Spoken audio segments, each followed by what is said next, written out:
Quand on lit un ouvrage comme le traité de Abraham ibn Ezra,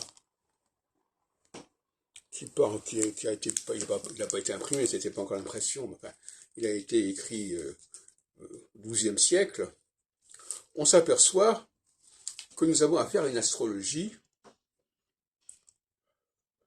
du signe de naissance, et non pas une astrologie du thème de naissance.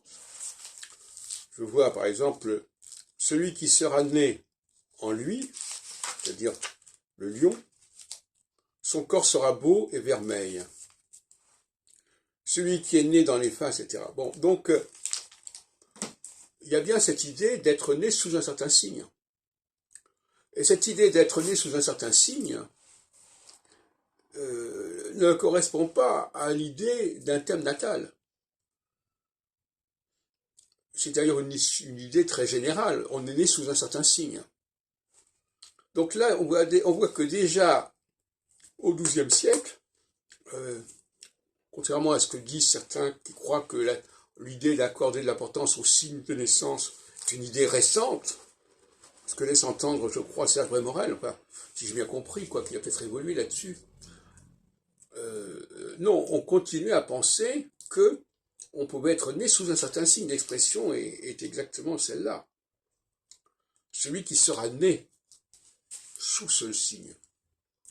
Je voulais insister sur ce point, parce qu'à mon avis, c'est ça la véritable astrologie.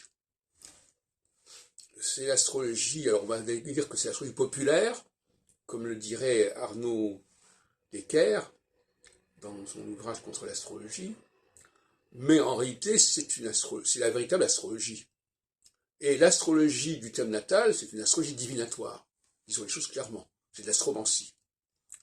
Et ce qui est intéressant, c'est qu'aujourd'hui, cette astromancie est devenue l'astrologie sérieuse, et que l'astrologie des signes est devenue une astrologie finalement pour le peuple, pas très intéressante, pas très valable, et pas très individuelle surtout.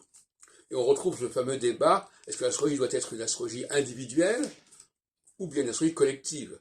C'est la grande question qui se pose. Et moi je dis que l'astrologie, alors c'est un paradoxe, l'astrologie est collective en période où le collectif est important, c'est les périodes équinoxiales, et elle est individuelle en période où l'individu, la personnalité, la vedette, le héros est important, c'est la période solsticiale. Voilà, donc les deux conceptions de l'humanité cohabitent en astrologie en fait.